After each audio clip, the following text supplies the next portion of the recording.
And now, back to Arlo Guthrie and our musical Thanksgiving feast.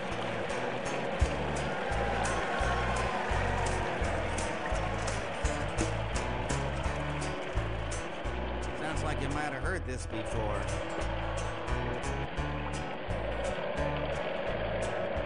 I know I have.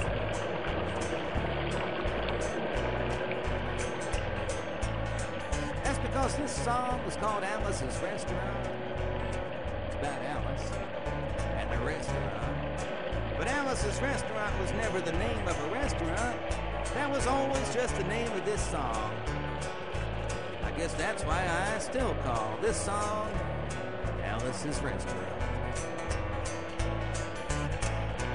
You can get anything you want at Alice's Restaurant. You can get anything you want at Alice's Restaurant. Walk right in, it's around the back, just a half a mile from the railroad track. You can get anything you want at Alice's Restaurant. I was hoping I wasn't going to do this song tonight, or this decade. But I realized, like I said earlier this evening, that, it was 28 years ago that this came out as a movie, and it was 2 years before the movie that the record came out, which means it was 30 years ago that this came out as a record, and it was 2 years ago on the record, which means it was 32 Thanksgivings ago, 32 years ago on Thanksgiving, when my friend and I decided to go up and visit Alice at the restaurant. But Alice didn't used to live in a restaurant. She used to live in the church nearby the restaurant, in the bell tower, with her husband Ray and Facha the dog. Living in the bell tower like that, they used to have a lot of room downstairs where the pews used to be. Seeing as how they took out all of the pews and having all that room, they decided that they didn't have to take out their garbage for a long time.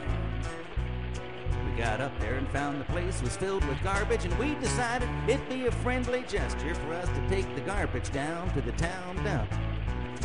So we took the half a ton of garbage, put it in the back of a red VW microbus, took shovels and rakes and implements of destruction, and headed on toward the town dump.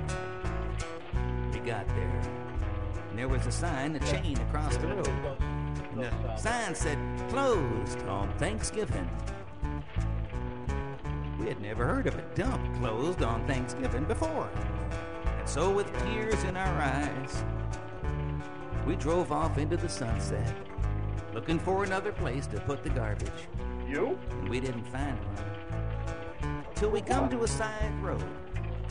And off of the side road, there was a 15-foot cliff, and at the bottom of the cliff, there was another pile of garbage. And we decided that one big pile would be better than two little ones. Rather than bring that one up, we decided to throw ours down. That's what we did.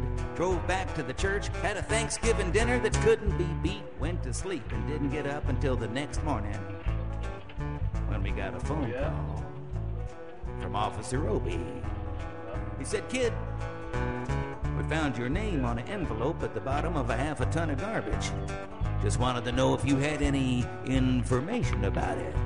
And I said, "Yes, sir, Officer Obie. I cannot tell a lie. I put that envelope under that garbage." It was after speaking to Obie for about 45 minutes on the telephone that we finally arrived at the truth of the matter. And Obie said we had to go down, pick up the garbage, and we also had to go down and talk to him at the police officer station. Now, friends, there was only one of two things that Obie could have done at the police officer station. The first thing was he could have given us a medal for being so brave and honest on the telephone, which wasn't very likely. We didn't expect it. Of course, the other possibility was that he could have bawled us out and told us never to be seen driving garbage around the vicinity again, which is what we expected. But when we got to the police officer station, there was a third possibility. We had